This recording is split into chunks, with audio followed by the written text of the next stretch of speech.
미국에 가기 전에 2주 전에였는데요. 한 분의 이야기를 들었습니다. 부부가 아주 살짝 부부싸움을 했대요. 아내 집사님께서 남편 집사님께 이렇게 말했답니다. 위임 목사님 말씀이 꼭 맞다. 사람 진짜 안 변한다. 아니, 왜 말씀을 부부싸움 하는데 적용하시나 모르겠어요. 그리고 말씀을 적용하려면 본인한테 해야지요. 내가 왜 이렇게 안 변할까요, 하나님? 반성하고 회개하셔야 되죠. 그걸 공격하는 데 써먹으면 안 됩니다. 오늘 말씀, 내 말씀으로 들려지기를 소망합니다. 사람 진짜로 안 변한다. 이 이야기의 주인공이 누구였죠? 야곱이었습니다. 야곱의 이름은 속이는 자, 사기꾼. 야곱은 자기 이름에 꼭 맞는 삶을 살았어요. 얼마나 많은 사람을 속였는지 몰라요. 심지어는 하나님마저도 속였습니다. 하나님께 언약했었거든요. 베델의 제단을 쌓겠다고요. 그런데 세겜의 제단을 쌓습니다. 자기 욕심 때문이었어요. 부자 되고 싶었기 때문이었어요. 그래놓고는 하나님을 속이는 거예요. 엘로헤 이스라엘, 나의 하나님, 나 이스라엘의 하나님. 우리가 아무리 멋진 말로 포장을 해도, 아무리 하나님 앞에 눈물을 흘리면서 내가 믿음인 척해도 우리 하나님 안 속으십니다. 사람은 속을지 몰라도 하나님은 안 속으세요. 하나님은 우리의 속사람을 꿰뚫어 보시거든요. 야곱이 어리석은 거예요. 하나님이 다 알고 계신데 그 하나님마저 속이려고 했어요. 이 야곱이 변화된 이야기를 오늘 말씀드리려고 해요. 절대 변화되지 않을 것 같았던 그 야곱이 변화된 이야기를 오늘 말씀을 통해 들으시면서 하나님, 나에게도 이 일이 일어나게 하옵소서. 소망을 가지고 말씀 들으시기를 소망합니다. 성경 이야기를 잠깐 드리면 야곱이 애굽 왕 파라오 앞에 서게 됩니다. 어쩌다 가나안에 살던 야곱이 애굽 왕을 만나게 되었을까요? 이런 일이 있었습니다. 야곱에게는 12명의 아들이 있었거든요. 그 중에 11번째 아들 요셉을 야곱은 편애했습니다. 이 일로 인해서 야곱의 아들들 간에 불화가 생깁니다. 그래서 급기야 어떤 일이 발생하느냐면 10명의 아들들이 작당을 해서 한 사람 요셉을 인신매매범에게 팔아버립니다. 그리고 아버지 야곱에게 가서는 아버지 요셉이 짐승에게 잡혀 죽었습니다. 거짓말을 하는 거예요. 야곱은 요셉이 죽은 줄로만 알고 20년을 살아갑니다. 요셉은 어떻게 되었을까요? 하나님의 은혜를 베푸십니다. 애굽의 노예로 팔려갔다가 그곳에서 총리 대신의 위치까지 오르게 됩니다. 요셉이 총리로 있을 때에 천하에 대기근이 들어요. 많은 사람들이 먹을 것이 없어서 굶어 죽게 됩니다. 그런데 딱 한 곳, 요셉이 총리로 있는 애굽에만 먹을 양식이 있었습니다.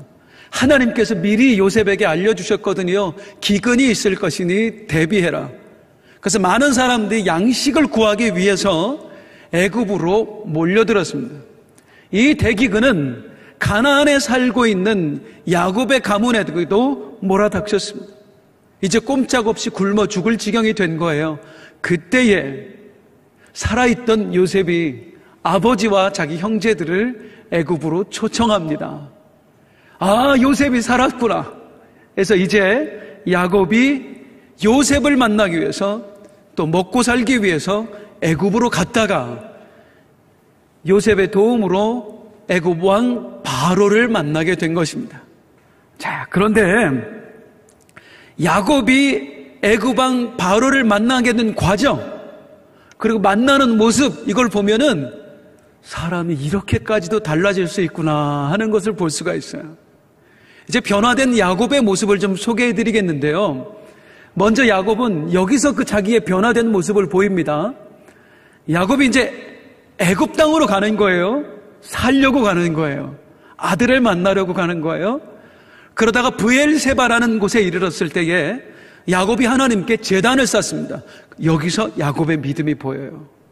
하나님께서 야곱의 제사를 받으신 다음에 뭐라고 말씀하시냐면 창세기 46장 3절입니다. 같이 읽고 시작.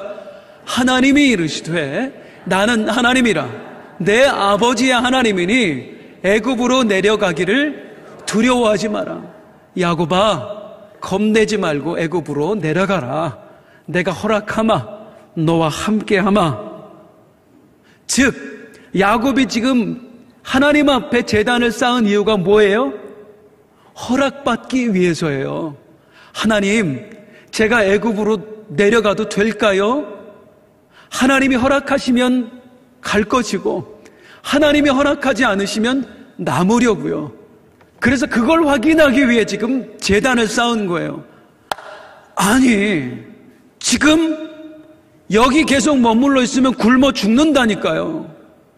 천하의 양식이 있는 곳은 오직 애굽뿐이라니까요. 먹고 살기 위해서는 당연히 애굽으로 가야 되는 거예요. 그것뿐입니까? 애굽에 누가 살아있어요? 요셉이요. 죽은 줄만 알았던 요셉이 살아있다는 소식을 20년 만에 들었어요. 얼마나 보고 싶겠어요. 살기 위해서라도, 요셉을 만나기 위해서라도 애굽에 가야 될 이유는 타당했습니다. 충분했습니다. 그런데 즉시로 애굽을 향해 달려가는 게 아니라 야곱이 어떻게 해요? 하나님께 물어요. 하나님, 제가 내려가도 될까요? 허락하시면 갈 것이고 당신이 허락하지 않으시면 가지 않겠습니다. 변했죠. 완전히 변했습니다. 이전의 야곱이었다면 하나님 앞에 물을 것도 없이 달려갔을 거예요. 예전의 야곱은 하나님의 뜻보다 내 뜻이 늘 중요한 사람이었거든요. 하나님의 원하심보다는 내가 이익을 얻을 수 있느냐 없느냐가 훨씬 더 중요했거든요. 그런데 지금은 아니에요. 내 뜻보다 하나님의 뜻이 중요해요. 내게 이익이 되느냐 안 되느냐가 문제가 아니라 생존이 걸린 문제에 있어서도 하나님의 원하심이 중요해요. 영적으로 성장한 겁니다. 완전히 달라진 겁니다. 야곱이 달라졌구나를 확인할 수 있는 또 하나의 장면이 있습니다. 야곱이 애굽 왕 바로를 만나거든요. 바로가 누구예요? 당시 애굽, 이집트는 세계에서 가장 강력한 제국이었습니다.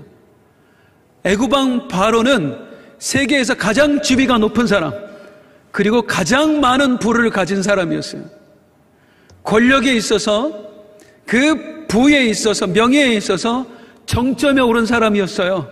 다시 말하면 야곱이 가지고 싶었던 걸 다 가진 사람, 야곱이 가장 부러워할 만한 사람, 그런 사람이 바로 애굽 왕 바로였습니다.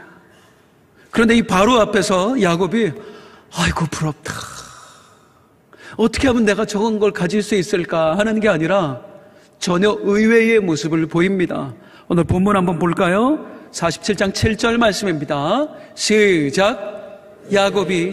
요셉이 자기 아버지 야곱을 인도하여 바로 앞에 서게 하니 야곱이 바로에게 축복하며, 야곱이 바로에게 축복했대요. 아니, 축복은 누구나 할 수 있는 것 아닙니까? 부모가 자식을 축복하고 자식도 부모를 축복할 수 있는 것 아닙니까? 목사님이 성도님들 축복하고 성도님들이 목사님 축복할 수 있는 것 아닙니까? 야곱도 얼마든지 할 수 있죠. 아닙니다. 이때는 지금과 다른 시대였어요. 히브리서 7장 7절을 한번 봅니다. 시작. 논란의 여지 없이 낮은 자가 높은 자에게서 축복을 받는, 논란의 여지가 없다. 이유 불문하고 모든 축복은 낮은 자가 높은 자에게 받는 거다. 그러니까 지금 이 장면에서 축복은 사실을 누가 누구한테 받아야 돼요? 야곱이 바로에게 받아야 됩니다. 우리도 그렇잖아요. 사실 요즘에 저는 그런 경우 참 많이 봤거든요. 특히 우리 남자 성도님들, 어떤 성공한 사업가를 만났다, 뭐 대단한 사람을 만났다, 그러면 어떻게 하냐면 그 사람 손이라도 잡아봐야 되는데, 왜요? 그 성공의 기운을 받으려고.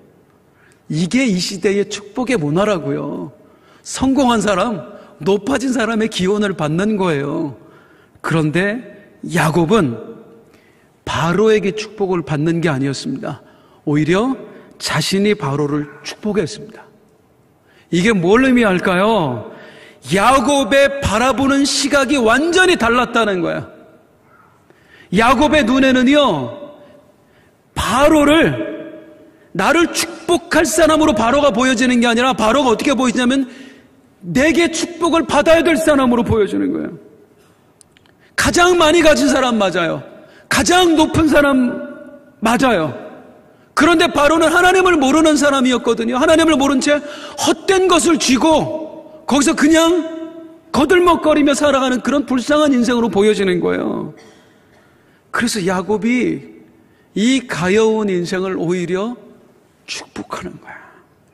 야곱의 눈이 달라진 겁니다. 인생의 가치관이 달라진 겁니다. 도대체 어떻게 해서 야곱이 이렇게 달라졌을까요? 야곱이 자기 나이를 얘기하거든요. 이때는 우리보다 오래 살았으니까 내가 130세입니다. 그래요.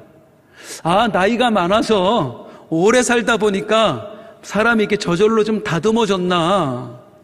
오래 살면 다듬어지나요? 한 신부님께서 성당에서 이제 강론을 하고 계셨습니다. 회중들에게 그날 사랑에 대해서 얘기하다가 이런 질문을 하셨대요. 혹시 이 중에 나는 미워하는 사람이 한 명도 없습니다 하시는 분 계신가요? 하고 물어봤대요. 아니, 세상에 미운 사람이 없는 사람이 어디 있겠어요? 아무도 손을 못 들고 가만히 있었대요. 그때 갑자기 어떤 할아버지가 90세도 넘어 보이는 할아버지가 손을 드셨대요. 사람들이 딱 보더니 야, 저 정도 연세가 되면 이제 미운 사람도 없어지나 보다, 초월하나 보다. 신부님이 물어봤대요. 할아버지, 정말로 미워하는 사람이 한 명도 없으세요? 그랬더니 아유, 나도 옛날에는 미워하는 사람이 참 많았어요.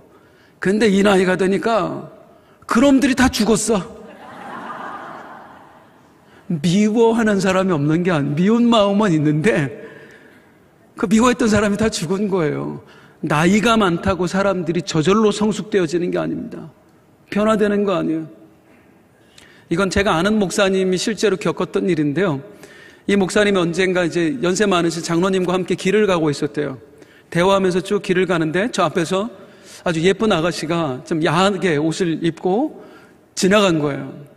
자동적으로 목사님이 쳐다봤다가 장로님하고 눈이 마주친 거예요. 장로님이 말씀하셨대요. 목사님, 성직자가 아직도 욕정을 못 버리면 어떡합니까? 그래서 이 목사님 한 손가락 하시거든요. 장로님, 저는 젊기라도 하죠.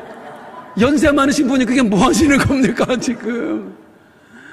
나이가 많다고 오래 세월을 살았다고 해서 사람이 저절로 인격적이 되는 게 아니고 특별히 저절로 영적이게 되는 게 아닙니다. 야곱도 마찬가지예요. 야곱이 나이 많아 늙었다고 해서 저절로 영성이 갖춰진 게 아니라고요. 그러면 야곱은 어떻게 이렇게 변화를 경험할 수 있었을까요? 성경 이야기를 하나 더 드리겠습니다. 마태복음 19장에 보면 이런 이야기 나옵니다. 한 부자 청년이 예수님을 찾아옵니다. 그리고 예수님께 말하기를, 선생님, 제가 어떤 선한 일을 해야 영생을 얻을 수 있을까요? 라고 물어봐요.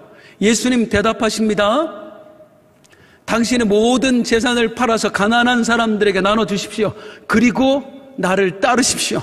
그러면 영생이 주어질 것입니다. 그랬더니 이 부자 청년이 돈이 많은 사람이었거든요. 재산을 포기할 수가 없는 거예요. 성경은 뭐라고 하냐면 근심하며 돌아가니라. 그때 예수님이 돌아가는 뒷모습을 바라보며 제자들에게 말씀하십니다. 부자가 천국에 가는 것이 어찌나 어려운지, 낙타가 바늘기로 들어가는 게 부자가 천국 가는 것보다 쉬울 것이다. 이 얘기를 제자들이 듣고 깜짝 놀래요. 뭐라고 얘기하냐면, 이야, 그럼 세상에 구원받을 사람이 누가 있지? 누가 자기 힘으로 재물에 대한 욕심을 버릴 수 있지? 그때 예수님이 하신 말씀이 있습니다.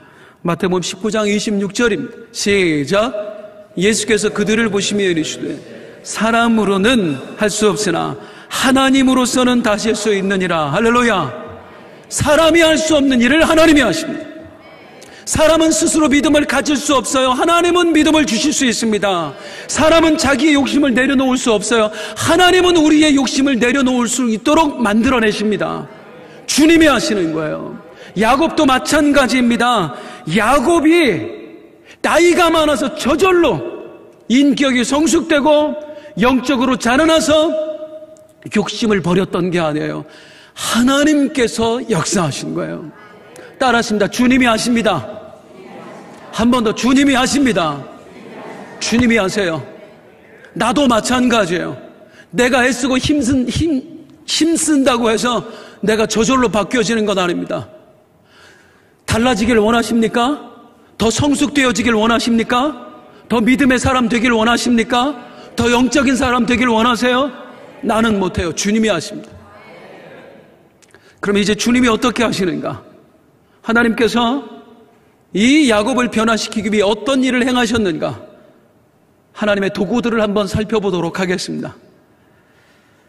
야곱이 바로 앞에서 하는 말에 하나님이 이 일로 야곱을 변화시켰구나 하는 게 하나 있어요. 우리 9절 말씀을 한번 읽겠습니다. 시작. 야곱이 바로에게 아뢰되 내 나그네 길의 세월이 130년이다. 내 나이가 얼마 못 되니 우리 조상의 나그네 길의 연조에 미치지 못하나 험악한 세월을 보내었나이다. 야곱이 말합니다. 내가 참 험악한 세월을 보냈습니다. 험악한 세월. 야곱의 인생을 돌아보면요, 참 험난했어요. 몇 가지만 말씀드려볼까요? 형과 외삼촌이 수차례 죽이려고 했습니다. 야복강에서 천사와 씨름하다가 불구가 됐어요. 평생 장애를 안고 살아갑니다. 세겜 땅에서는 딸 디나가 험한 일을 당했습니다. 그 과정에서 가나안 부족들과 원수가 되어 평생 가나안 땅에서 사는 동안 이웃이 하나도 없는 거예요. 늘 전전긍긍 누가 쳐들어오지 않을까 그런 마음으로 살았어요. 그뿐입니까? 가정사는 또 어때요? 형제 간의 싸움이 붙어요. 세상에 내 아들들이 다른 아들을 인신매매범한테 팔아버려요. 그 아들 죽은 줄만 알고 슬퍼하면서 20년을 살았어요. 더 험한 꼴을 한번 얘기를 해볼까요? 차마 입에 담을 수 없는 일이 그의 가정에서 벌어집니다. 야곱에게는 4명의 아들이 있었거든요. 4명의 아내가 있었거든요. 그런데 첫째 아들 루벤이 세상에 자기 서모와 정을 통하는 일이 벌어지는 거예요. 내 아들이 내 아내를 빼앗았다고요. 참으로 험악한 세월을 보내었나이다. 이 말이 딱 어울리는 삶이 바로 야곱의 삶이었습니다. 그런데 이 야곱의 삶에서 발견되는 특징이 하나 있어요. 그게 뭐냐면 야곱이 남에게 행했던 일들, 그걸 야곱이 고스란히 다 받아버린다는 겁니다. 야곱이 어떻게 했어요?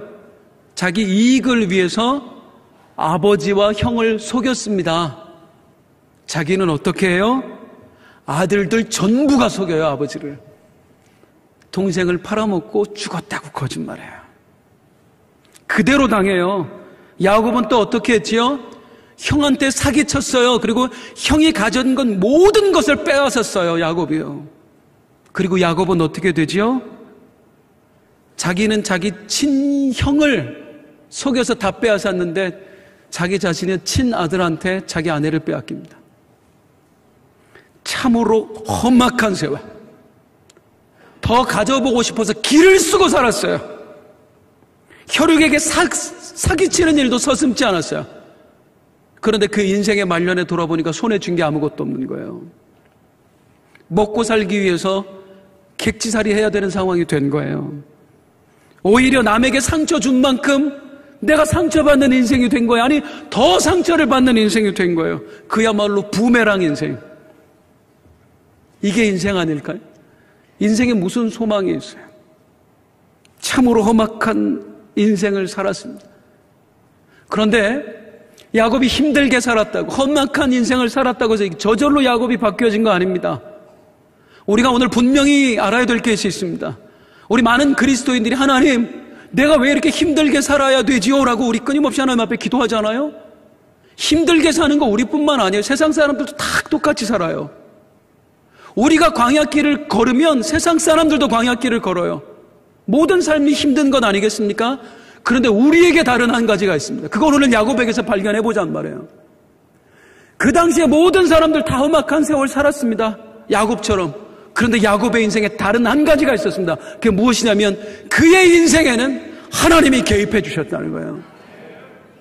야곱이 브엘세바에서 제단을 쌓았죠. 하나님 갈까요 말까요 할 때에 하나님께서 야곱에게 확인시켜 주시는 바가 있습니다.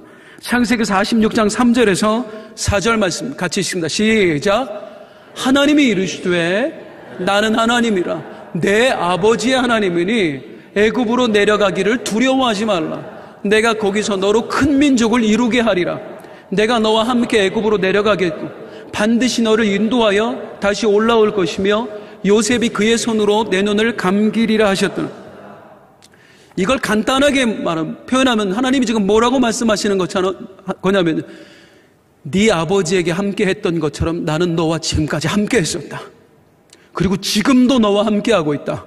걱정하지 마라. 앞으로도 나는 너와 함께 할 것이다.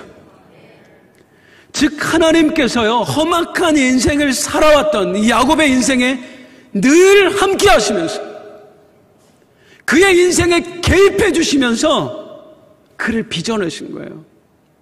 그가 당했던 모든 일들을 통해서 야곱이 실수했던 것, 야곱이 당했던 슬픔과 아픔, 야곱이 경험했던 실패, 심지어는 죄악까지 좋은 것도 나쁜 것도 하나님께서 다 선용하셔서 선하게 사용하셔서 재료로 해서 야곱을 빚어낸 것입니다.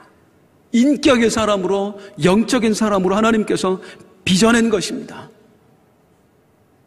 우리가 믿어야 될 것은 무엇이냐면 아까도 말씀드렸습니다마는 모든 사람의 인생은 사실 힘듭니다. 험악합니다. 야곱이 험악한 세월을 살았나이다 할 만큼 우리 중에서도 그 고백을 할 만한 인생들 참 많이 있습니다. 그런데 믿지 않는 사람들도 마찬가지라고요. 모두가 험악한 인생을 산다고요. 그런데 우리에게 너무나 다행스러운 것, 너무나 감사한 것은 무엇이냐면 유독 우리 그리스도인들의 인생에만 하나님이 개입해 주신다는 거예요. 남들과 똑같이 겪는 아픔인데 눈물인데 고통인데 슬픔인데 이것을 재료로 삼아서 하나님이 나를 빚어내신다는 겁니다. 이스라엘 백성들이 광야에서 40년 동안을 살아야 했죠. 얼마나 힘들었을까요? 저희가 이번에 미국 창조과학 탐사 투어를 하면서 사막을 지나는데요. 땅덩어리가 얼마나 넓은지 버스를 타고 사막 건너는 데만 8시간이 걸리더라고요. 버스를 타고 에어컨 쐬면서 가는데도 힘이 들어요. 40년을 광야에서 산다고 생각해 보세요. 얼마나 고통스러웠던지. 그런데 하나님께서 이스라엘 백성의 광야 생활을 마칠 때에 얘들아 내가 왜 너희에게 그 광야길을 걷게 했는 줄 아니? 하면서 하나님이 알려주시는 바가 있어요. 신명기 8장 2절 말씀입니다. 같이 한번 읽겠습니다. 시작. 내 하나님 여호와께서 이 40년 동안에 내게 광야길을 걷게 하신 것을 기억하라. 이는 너를 낮추시며 할렐루야. 이는 내가 너로 하여금 광야길을 걷게 한 이유는 내가 40년 동안이나 너로 하여금 그 힘든 과정을 다 겪어내게 한 이유는 너를 낮추기 위해서야. 목이 곧은 백성인 너를 낮춰서 내가 보석처럼 빚어내기 위해서 내가 그 광야길을 허락했던 거야. 하나님께서 이스라엘 백성을 광야 40년을 통해 빚어냈듯이 우리 하나님이 야곱을 그 험악한 세월을 통해 빚어내셨습니다. 또한 믿으시기 바랍니다. 내가 삶에 당하는 모든 아픔과 슬픔 재료로 해서 하나님이 나를 빚어내십니다. 엊그제 우리 시찰회 목사님들을 만났어요.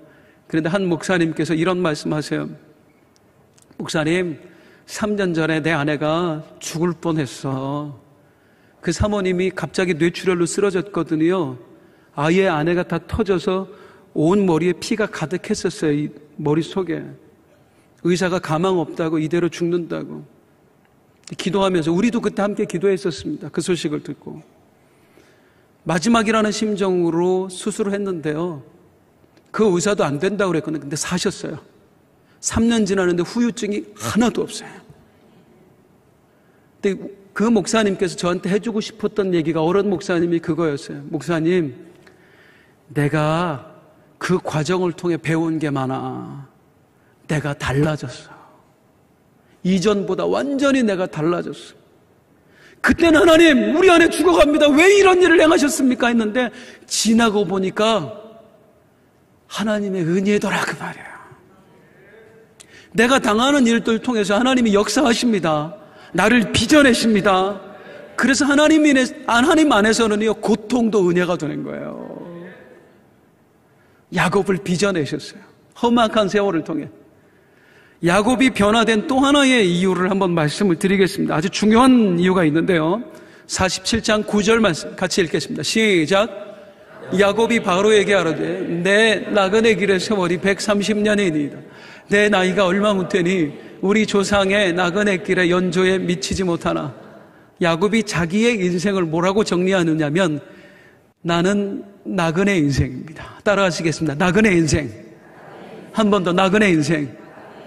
나그네 인생이라는 게 무슨 뜻이지요? 내 고향이 따로 있다는 거예요. 내 집이 따로 있다는 거예요. 야곱의 고향이 어디입니까? 야곱의 집이 어디입니까? 천국입니다. 이 험악한 세월을 통해서 야곱이 드디어 깨달은 것은 무엇이냐면, 내가 가야 될 진짜 본향은 따로 있구나. 우리 할아버지 아브라함이 가 계신 곳, 내 아버지 이삭이 가 계신 곳, 그 하늘이 나의 진짜 집이로구나. 그걸 깨달으니까 이 땅에서 내가 갖고 싶었던 것들, 그 부와 명예, 권력, 헛되고 헛되니 다 헛되도다. 어차피 내가 이 세상 떠날 때에 다 놓고 갈 것, 내가 그걸 쥐고 살 것이 무엇이냐. 또한 깨달아지는 것, 천국이 있다고 생각하니 무엇이 깨달아져요? 내 인생에 종착점이 있다는 걸 알게 되는 거예요. 내가 언젠가 반드시 우리 하나님 앞에서 내 인생을 결산할 때가 오겠구나. 그러니까 가장 중요한 가치가 완전히 바뀌어집니다. 뭐가 중요해져요? 하나님이 무엇을 원하실까? 하나님의 뜻이 무엇일까? 하나님 앞에서 내 인생을 결산한다고 생각을 하니까 하나님이 원하시는 게 가장 중요한 가치가 되는 거예요. 그래서 묻는 거예요. 애굽으로 갈 때에 당연히 가야 되래. 그래야 살아. 그런데도 하나님 갈까요 말까요? 하나님의 뜻이 어디 있습니까? 무엇을 알기에? 내 인생의 종착점을 알기에. 사랑하는 여러분, 믿으세요. 천국은 정말로 있습니다. 천국은 정말로 있습니다. 제가 지난달에, 벌써 지지난달이 되었네요. 열방대학 세미나에 다녀왔습니다. 많은 은혜를 받았는데요. 이제 저희들을 섬겨주신 간사님들 계세요. 다 선교사님들이십니다. 그런데 그 중에 아주 특별하게 우리 팀들을 섬겨주셨던 네 분이 계세요. 총무로 섬겨주셨던 선교사님 네 분, 얼마나 감사한지. 저희가 감사 인사를 하고 한국으로 돌아왔습니다. 그리고 단톡방 있잖아요. 3일 정도 있다가 단톡방에 글이 하나 올라왔는데 깜짝 놀랐습니다. 이 선교사님 네 분의 아들, 고등학교 2학년, 5대 독자입니다. 저희 있을 때 얼마나 아들에 대해서 자랑했었는지 몰라요. 믿음 좋고 착하다고. 시간만 나면 그 미국 애들한테 전도한대요. 그런데 그 아이가 그만 사고로 죽은 겁니다. 우리도 깜짝 놀랐죠. 도대체 어떻게 위로해야 될지를 모르겠는 거예요. 엄마의 마음이 얼마나 찢어졌겠어요. 아빠의 마음이. 도대체 어떻게 해야 되나 하고 있는데 며칠 있다가 그 엄마 되시는 선교사님께서 단톡방에 글을 올리셨어요. 하나님 앞에 울부짖었습니다. 하나님의 뜻이면 받아들이겠습니다. 그런데 왜 꼭 지금 데려가야 하셔야 되는지는 모르겠습니다. 하나님의 뜻이 있겠죠. 하나님, 내 소원 하나 있습니다. 우리 아이의 얼굴이 너무 보고 싶습니다. 너무 보고 싶습니다. 하면서 울부짖었대요.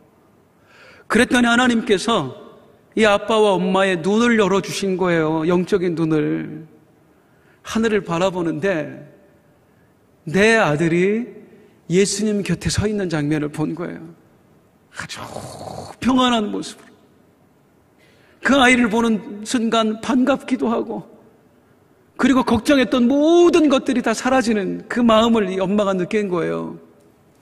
그런데 또 하나 놀라운 사실은 뭐냐면 내 아이 곁에 예수님만 계신 게 아니라 한 분이 더 계시더래요. 우리 아이 손을 잡고 누군가 봤더니 자기 돌아가신 아버지, 목사님이셨거든요.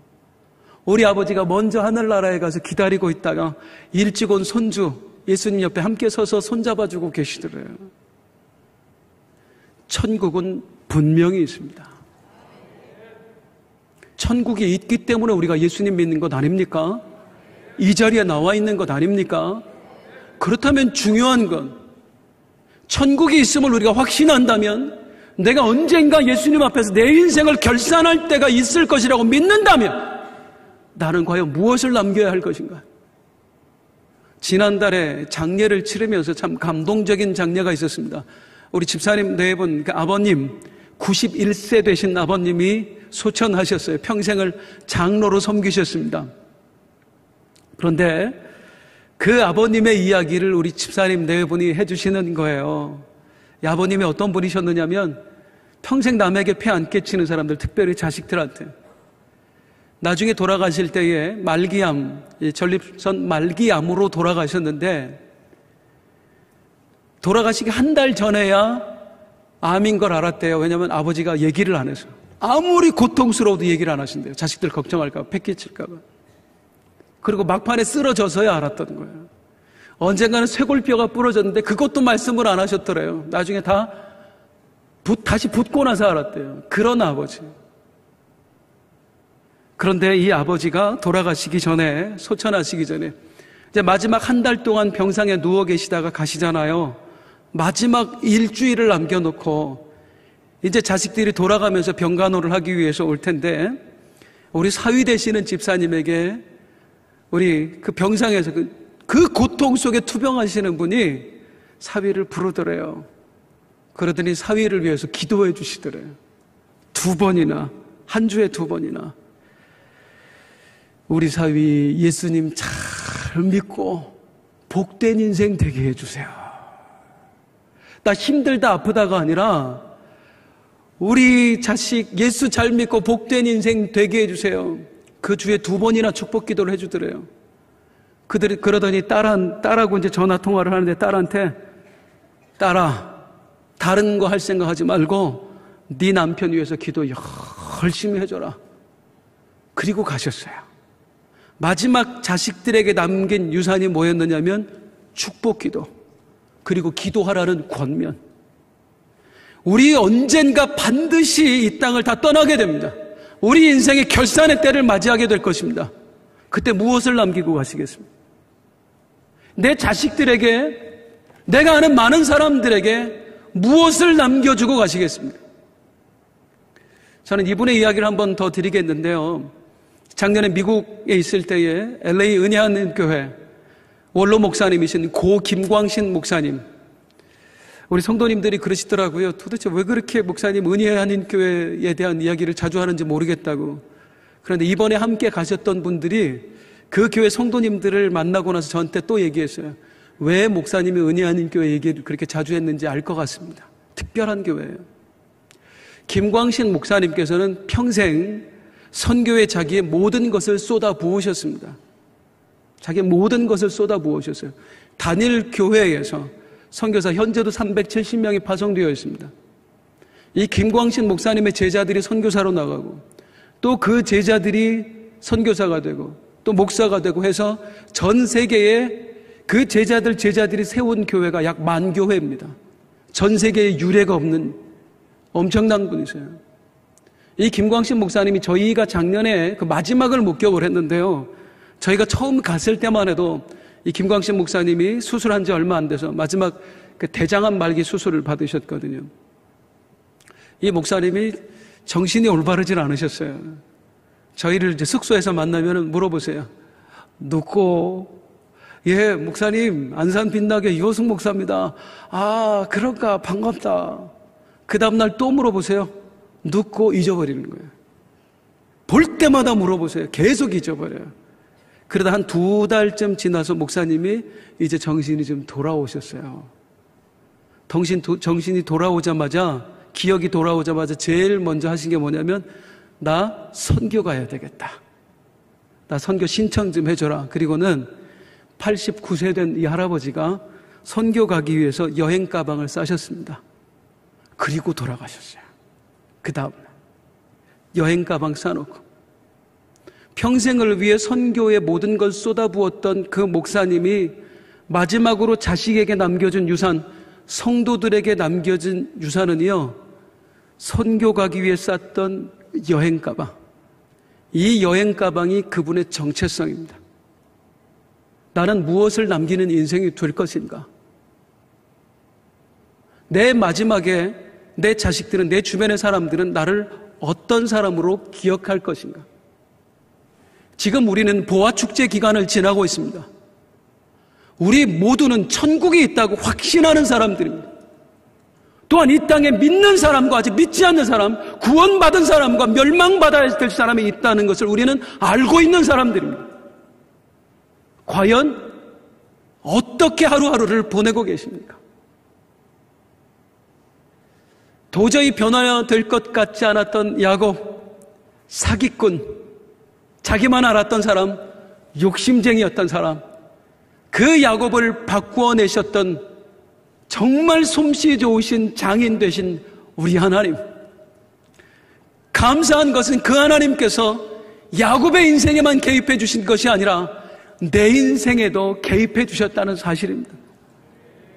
지금까지 한번 돌아보세요. 우리가 아무리 변화되지 않았다고 해도요, 20년, 30년 전에 나와 지금의 나를 한번 비교해 보세요. 천지개벽 수준 아닙니까? 나에게 어떤 이런 믿음이 생겼을까? 어떻게 나에게 이런 인격이 생겼을까? 이런 영성을 내가 어떻게 가졌을까? 누가 하신 일이에요? 하나님이 하신 일이에요. 사실은 내가 실수한 것, 내가 잘못한 것, 내가 죄 지은 것들이 훨씬 많거든요.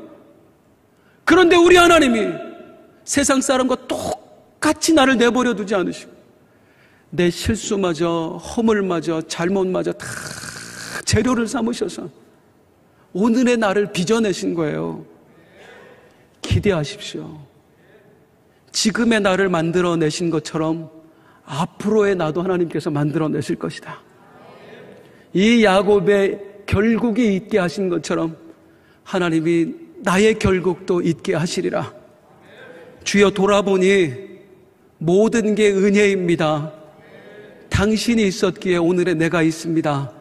주여, 앞으로도 은혜에 붙들린 자가 되게 하여 주시옵소서. 우리 함께 찬송하겠습니다.